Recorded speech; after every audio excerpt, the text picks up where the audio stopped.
Lui, c'est Kilmar Abrego Garcia et il est victime d'une terrible injustice de la part des États-Unis et du Salvador. And if he ever ends up back in the United States, he would immediately be deported again. He will never live in the United States of America again. Accusé de faire partie d'un gang terroriste, Kilmar Abrego Garcia est expulsé des États-Unis le 15 mars dernier vers le Salvador, son pays d'origine. Sauf que cette expulsion, c'est une erreur selon la Cour suprême des États-Unis. The Trump administration is clearly in violation of American court orders. Né au Salvador en 1995, Kilmar Armando Abrego Garcia émigre illégalement aux États-Unis en 2011. Il a alors que 16 ans et fuit la violence d'un gang salvadorien qui menace sa famille. En 2019, sa situation se régularise et il commence à travailler légalement aux États-Unis. Mais cette même année 2019, tout bascule. Il est arrêté et accusé d'être un membre du MS-13, un gang salvadorien classé comme terroriste par les États-Unis et qui opère à New York. Le problème, c'est qu'il n'a jamais vécu là-bas. We were already facing fear from all the ICE raids and all this persecution of immigrants.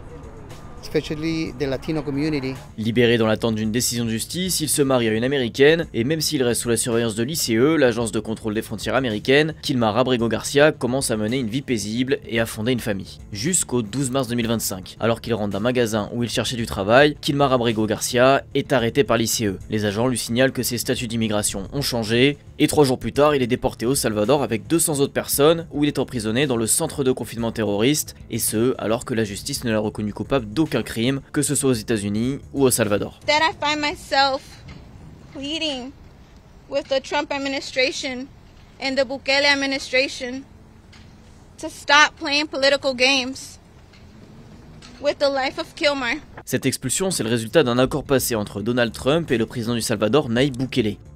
Depuis son arrivée au pouvoir en 2019, Bukele s'est engagé à éradiquer la violence des gangs au Salvador. 75 000 personnes soupçonnées d'appartenir à des gangs ont été arrêtées depuis 2019, faisant du Salvador le pays avec le taux d'incarcération le plus élevé au monde, ce qui l'a d'ailleurs poussé à créer ce fameux centre de confinement du terrorisme dans lequel Kilmar Abrego Garcia est incarcéré. Dès son retour à la Maison Blanche, Donald Trump s'est rapproché de Bukele et en a fait l'un de ses alliés clés dans sa politique migratoire. Pour résumer, les États-Unis peuvent envoyer des migrants expulsés au Salvador, y compris des citoyens américains condamnés, et en échange, les États-Unis aident à financer leur détention.